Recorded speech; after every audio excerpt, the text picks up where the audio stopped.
En l'episodi d'avui parlarem d'un personatge històric conegut pels seus pensaments pedagògics i la seva influència en els avanços del segle XX, Celestin Freinet, nascut l'any 1896 i mort en 1966. Va ser un pedagog amb unes propostes educatives revolucionàries, ja que volia buscar transformar la manera d'entendre les escoles llevant figures autoritàries i memorístics presents des de feia molts de segles i crear un sistema més democràtic i participatiu, on el xiquet fora la figura central. Aquesta proposta ve potenciada pel context de l'època europea, que estava sotmet a grans transformacions socials, polítiques i culturals.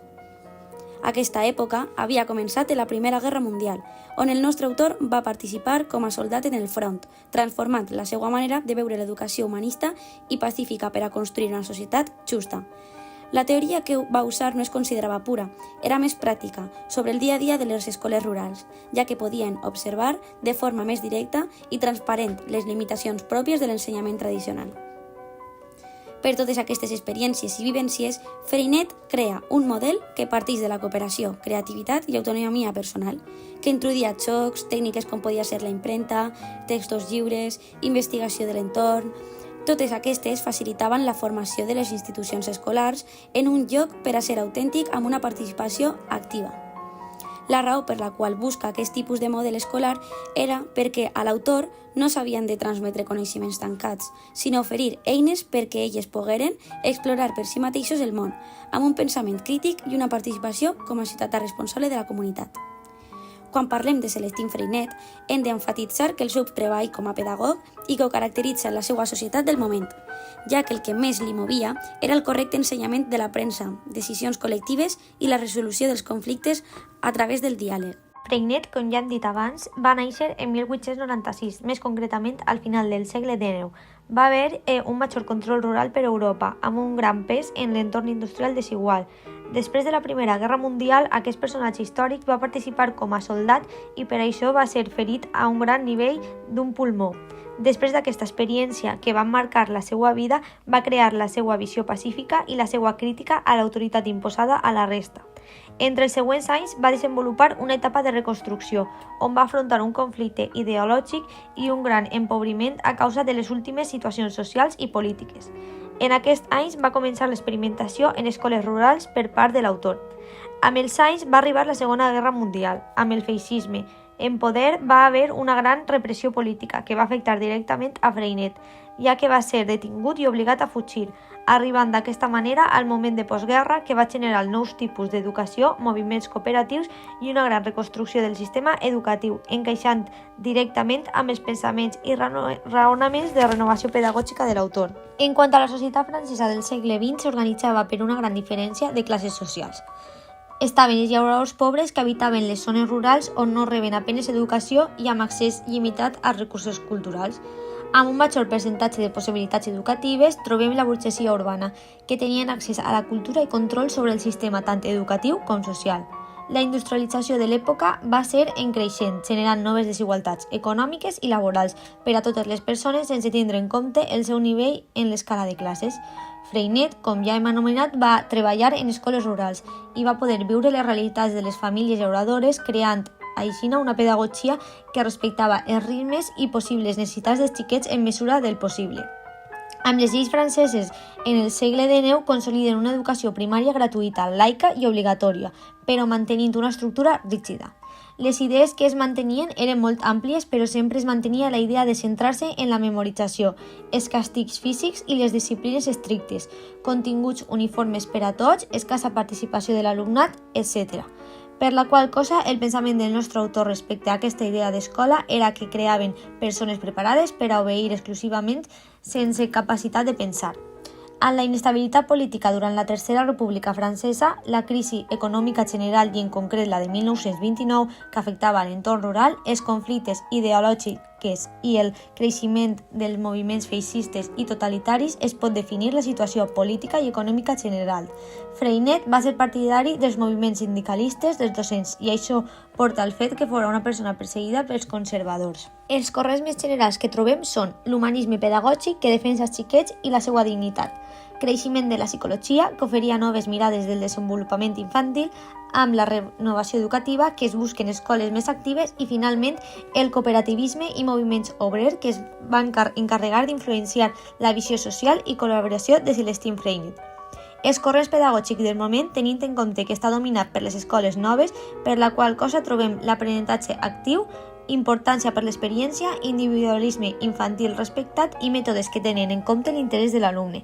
A partir d'això, Freinet va crear altres moviments que van ser la pedagogia popular, cooperativa i la basada en el treball real. Respecte a la societat, la pobresa era un problema que afecta directament a la pedagogia, ja que els llauradors presentaven dificultats materials i, per tant, també a la vida escolar. En haver de treballar per a cobrir necessitats bàsiques, perdien el temps d'aprenentatge per l'absència de l'assistència a l'escola, creant un gran percentatge d'analfabetisme i desigualtat educativa entre els xiquets. Això crea una major diferència entre les classes socials i una gran dificultat per eixir d'una vida mediocre i aspirar a alguna cosa més. L'educació que existia després de la Primera Guerra Mundial va ser més amb finalitat d'adoctrinament que amb finalitat d'ensenyament. Freinet va néixer un 15 d'octubre en Gars, un xicotet poble rural del sud-est de França situada als Alps Marítimes. La seva família era d'origen llaurador, pel que estava familiaritzat des de xicotet amb les classes populars i les seues formes de vida, marcant d'aquesta manera la seva perspectiva sobre la justícia i la importància d'una educació accessible i significativa per a tots. Els seus primers estudis a l'escola local li van mostrar de primera mà les dificultats i limitacions escolars que tenien els xiquets de classes baixes. Als 16 anys va ingressar en l'Institut de Niça, amb la finalitat de formar-se com a mestre, reforçant els seus coneixements pedagògics, però no va poder acabar la seva experiència per l'inici de la guerra en 1914, obligant el jove a abandonar els seus estudis i formació, ja que era reclamat en el front al costat de la resta de ciutadans. Després d'aquesta etapa va poder concloure la seva formació, però va haver de viure amb les seqüeles físiques com la dificultat en la parla durant un llarg de temps. Respecte a les etapes importants de la seva vida, en els seus primers anys de docència, iniciats en 1918 i acabat en 1924, va obtindre un lloc en una xicoteta escola rural on va començar la seva experimentació en la pedagogia. Comptant amb les seues limitacions que dificultava la seva parla, va buscar una metodologia que facilitara l'absència de la seva aportació oral i que aquesta aportació existira per part de l'alumne. A mesures a la naturalesa, que buscava la cooperació i treballs manuals i l'abandó de la idea estricta de l'aprenentatge, creia que motivant d'aquesta manera els alumnes aprendrien molt millor i de forma més ràpida, esperant que en un futur poguera potenciar el seu interès per les seues pròpies investigacions. El naixement de les seues tècniques com la impremta escolar, el text lliure, la correspondència interescolar i treballs per projectes pretenia donar als alumnes la llibertat i oportunitat de crear els seus textos per a fomentar l'expressió personal i intentant crear la comunicació amb altres centres. En 1933, amb les seues accions activistes en la política i els seus mètodes innovadors, va rebre falses acusacions de fer propaganda comunista. Per això va ser suspès i finalment obligat a deixar el seu treball. En 1935 va decidir fundar la seva pròpia escola en Vence i també va crear la cooperativa d'ensenyament laic, que va usar per a difondre materials didàctics moderns. Finalment, va ser reconegut com a figura central del moviment de renovació pedagògica a França. Durant l'oposició nazi i el règim Vichy, el van detindre per les seues idees i va ser portat al camp d'internament a França. Finalment, va ser soltat i va viure fins que va acabar la guerra com a refugiat. En la postguerra, va reprendre l'escola Vence i va continuar escrivint, investigant i creant eines pedagògiques. Finalment, va internacionalitzar els seus moviments i les tècniques Freinet que ell mateix va encarregar a fer estable, cooperatiu i compromís amb els anys. Ell va continuar actiu fins als últims dies. La seva salut sempre va estar danyada per les lesions de guerra. Malgrat la seva defunció, els seus moviments, institucions i idees van seguir en funcionament, que pot veure's com el seu llegat a la societat i la seva aportació a la història, ja que la seva obra no sols va canviar les pràctiques a l'aula, sinó que va ser una gran ajuda per a construir una comunitat escolar democràtica on els xiquets tenien veu i es busca ensenyar des de l'experiència. Entre les seues obres més destacades trobem L'educació pel treball, publicat en 1943, on es va presentar la idea que l'aprenentatge és més efectiu amb una activitat real. També va escriure Les tècniques Freinet de l'escola moderna, en 1964, on sistematitza els seus principals mètodes amb una síntesi clara de la seva pedagogia usada com a guia pràctica per als docents. També va escriure el diari d'una escola moderna, on descriu el funcionament quotidià de la seva pròpia escola, mostrant la seva organització i la seva manera d'educar. Finalment, escriu el llibre de l'educació del treball, on aprofundeix la idea que l'educació i la vida productiva són dos conceptes directament relacionats. Celestine Freinet va ser una de les persones més innovadores del segle XX parlant en l'àmbit pedagògic de l'educació, amb la correspondència interescolar, assemblees, pedagogia del treball, fitxes autocorrectius, investigació de l'entorn i la filosofia educativa, amb la finalitat de donar veu i posar com a protagonistes als alumnes. Va rebre influències de diversos autors i corrents de pensament educatiu com pot ser Maria Montessori amb les idees del respecte pel ritme natural, la importància de l'ambient preparat i l'aprenentatge actiu i manipulatiu. També trobem a Olive de Crowley, que parla d'una importància de partir de les necessitats dels xiquets, observació de l'entorn com a base d'aprenentatge i la integració d'activitats pràctiques i significatives. L'autor Joan Henrich defensa l'educació integral del xiquet des del cor, ment i mans. Opina que és molt important el treball manual, la visió humanista de l'educació, paper del mestre com a guia i no com a autoritat. Finalment, esmentarem a Vygotsky, ja que d'ell va treure l'ús del llenguatge com a eina de pensament, la construcció social del coneixement i el valor de la interacció entre iguals. Quant a corrents, destacarem el moviment obrer, cooperativista europeu, que parla de l'educació obrera, els moviments socialistes que busquen major justificació i igualtat. I finalment, parlarem de la psicologia infantil, que és coneguda com una ciència de desenvolupament que defensa el mètode actiu i adaptat a l'evolució cognitiva del xiquet. La influència que va generar en la seva època, tant entusiasta com resistent, si parlem de l'impacte positiu, cal ressaltar l'ús per part d'altres docents jovens de les seues tècniques per la seva clara efectivitat i enfoc respetuós cap a la infància. Amb la creació de la seva fundació, es va permetre distribuir materials educatius innovadors. El seu mètode va aconseguir transformar l'educació rural i tradicional en les zones que havien sigut destruïdes per la pedagogia tradicional. Des d'un punt de vista negatiu, va ser acusat per propagandes ideològiques, perseguit pel compromís social i alguns professors rebutgen l'autonomia de l'alumne perquè creuen que és desordenat, però malgrat això, la seva proposta va ser consolidada pel moviment internacional de revolució de l'educació. En canvi, actualment es pot trobar en nombroses escoles moviments, com pot ser el moviment internacional de les escoles modernes, que actua en molts països i contínuament desenvolupen tècniques de Freinet adaptades al segle actual.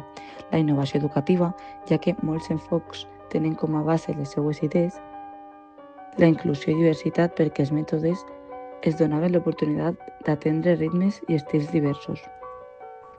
La renovació de l'expressió escrita va inspirar pràctiques actuals d'escriptura creativa, periòdics escolars i blocs d'estudi per part dels estudiants. Finalment, es parla de la presència de la formació docent, que molts programes de pedagogia continuen estudiant les seues aportacions com a base de la metodologia activa i moderna. La seva aportació és profunda i transformadora, ja que no sols va introduir noves tècniques, sinó que també es va atrevir a replantejar per complet el paper de l'escola, del mestre i del propi alumnat. Per a Freinet, l'educació havia d'estar al servei de la vida real i de la comunitat, i per això les seues propostes no es van quedar en un simple mètode, sinó que van donar forma a una filosofia educativa. La seva visió impulsava la idea d'una escola diferent, més humana, més justa i sobretot més connectada amb la realitat social dels xiquets. Amb el temps va aconseguir consolidar una estructura escolar basada en la democràcia quotidiana, on cada estudiant podia expressar-se, decidir i participar. Va donar valor a la creativitat i al pensament lliure. Arribant al final d'aquest corrent, per la vida i les idees de Celestine Freinet, queda clar que la seva figura no és a sols d'un pedagog més, sinó d'algun que va entendre des de dins, des de la quotidianitat, des del que realment passa dins d'una aula. La seva història, marcada per la guerra, pel món rural i per la sensibilitat especial cap a la desigualtat, li va portar a construir una manera d'ensenyar que contínuament ressona avui, encara que hagi passat quasi un segle des que va començar a posar-se en pràctica. El que sorprèn de Freinet és que no va necessitar grans teories per a canviar coses importants. Es va limitar a observar els xiquets, a escoltar el que deien, a mirar com aprenien i a partir d'ací construir eines només per a donar-les veu. La impremta els textos lliures, la correspondència en escoles. Tot això no va néixer per a innovar, sinó que per a que l'escola deixara de ser un lloc fred i autoritari. I si semblava un poc més a la vida real, la seva manera d'entendre l'aprenentatge i l'escolzava és una cosa tan simple com respectar a l'alumne i confiar que sí, se'ls dona un espai on poden crear, pensar, descobrir per ells mateixos.